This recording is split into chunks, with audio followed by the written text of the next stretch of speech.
ముఖ్యంగా తెలుగు జాతి బిడ్డగా ప్రధానమంత్రి కావడం అనేది ఈ ప్రాంత ప్రజానికానికి గర్వకారణంగా చెప్పుకుంటూ ఉంటాం.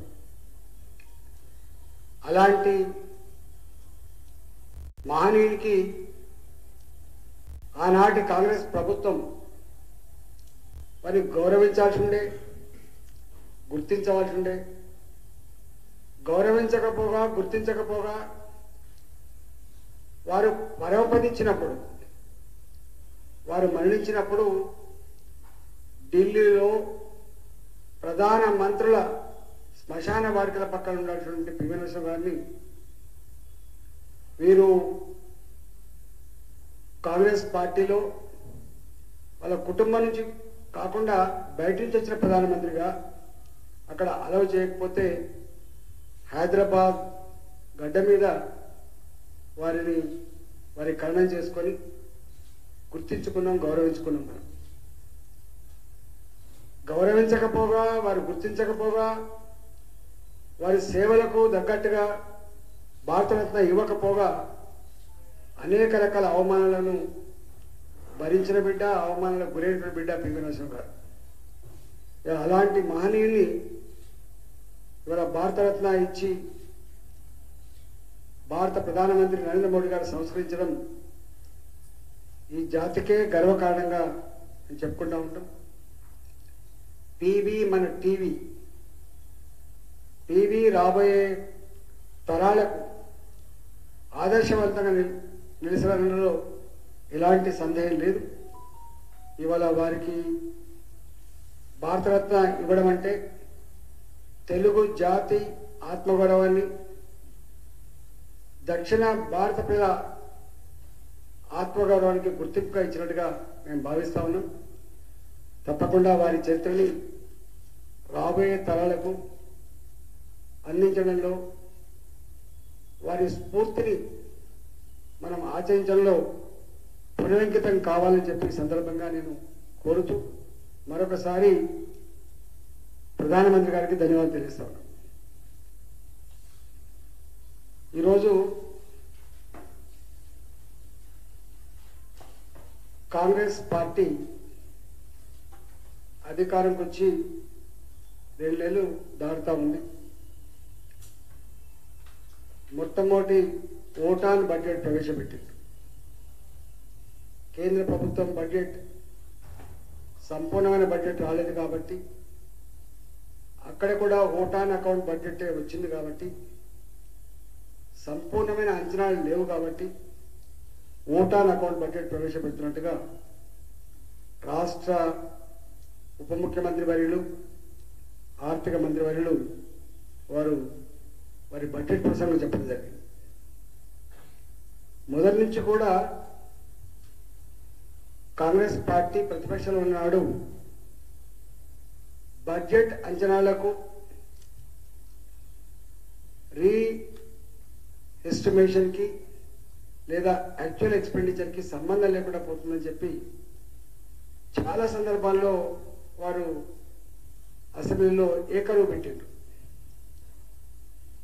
మరి మళ్ళీ వారి బడ్జెట్ ప్రసంగంలో కూడా, వారి అంకెలలో కూడా అదే దొర్లింది తప్ప, అదే ఒరవడి తప్ప దానికంటే భిన్నమైన ఒరవడి లేదు. 2022-23 2,56,958 కోట్ల రూపాయలు బడ్జెట్ ఎస్టిమేట్లుగా ప్రతిపాదిస్తే రివైజ్డ్ ఎస్టిమేట్స్ 2,37,000 కోట్లు అని చెప్పి అంచనా వేస్తే చివరికి ఖర్చు అయింది 2022-23లో యాక్చువల్గా ఖర్చు అయింది కేవలం 2,04,523 కోట్లు మాత్రమే. అంటే దాదాపు 52,000 కోట్ల రూపాయలు బడ్జెట్ అంచనాల కంటే కూడా ఆదాయం తక్కువ వచ్చి ఖర్చు అయింది. అంటే ఆల్మోస్ట్ 1/5, 1/5 వంతు రియాలిటీకి దూరంగా ఉంది. అట్లనే 2023-24లో స్వయంగా ఆర్థిక మంత్రి గారి ఆ బడ్జెట్ పేపర్లో ఆనాటి బడ్జెట్ 2,24,625 కోట్లు అంటున్నారు. అంటే 2,90,000 రూపాయలు బడ్జెట్ పెడితే 2,90,000 కోట్ల రూపాయలు బడ్జెట్ పెడితే ఖర్చు చేయబోతున్నది కేవలం 2,24,000 రూపాయలు చెప్తే డిఫరెన్స్ అంటే 66,000 కోట్లు.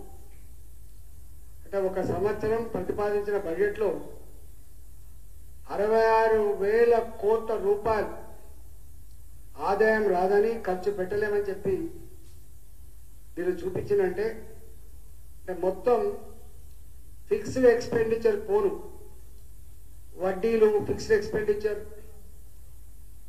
అసలు కట్టడు ఫిక్స్డ్ ఎక్స్పెండిచర్, జీతభత్యాలు ఫిక్స్డ్ ఎక్స్పెండిచర్,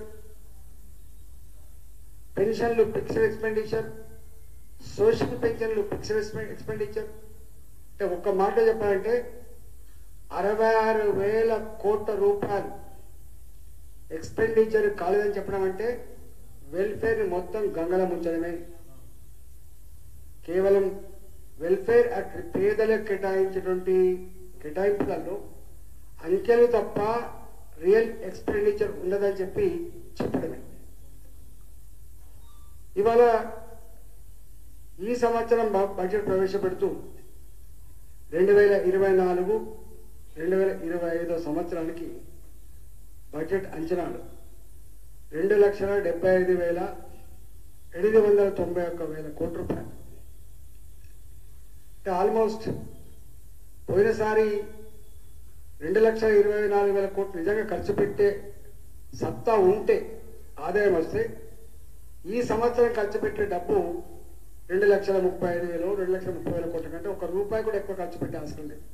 అంటే మళ్ళీ ఈ సంవత్సరం బడ్జెట్లో కూడా ప్రవేశపెట్టబడ్డ 2,75,000 కోట్లలో 40,000 కోట్ల పైచిలకు లేదా 50,000 కోట్ల రూపాయలు ₹1 కూడా ఖర్చు పెట్టేటువంటి ఆస్కారం ఉండదు బడ్జెట్కి. దానికి ఆ సత్తా లేదు. కానీ ఇలా కాంగ్రెస్ పార్టీ మేనిఫెస్టో మాత్రం 5 లక్షల కోట్ల రూపాయలు ఖర్చు పెడితే కానీ అది అమలు కానిటువంటి హామీలు అయితే ఉన్నాయి. నేను ఒకటే సూటిగా ఈ ప్రభుత్వాన్ని నేను అడుగుతా ఉన్నా, మీరు పెట్టినటువంటి వ్యవసాయ బడ్జెట్లో 19,000 కోట్లు మాత్రమే పెట్టినట్టున్నది. మీరు పెట్టిన బడ్జెట్లో 19,000 కోట్లు మాత్రమే అగ్రికల్చర్ కేటాయించారు. అంటే మీరు రైతు బంధు కానీ ఈవెన్ కౌలు రైతాంగానికి కూడా సంవత్సరానికి 12,000 రూపాయలు ఇచ్చేట విషయం కానీ, రైతులు పండించిన ధాన్యానికి 500 రూపాయలు క్వింటాల్కి ఎక్కువ ఇచ్చేటువంటి అంశం కానీ, ఇట్లా గతంలో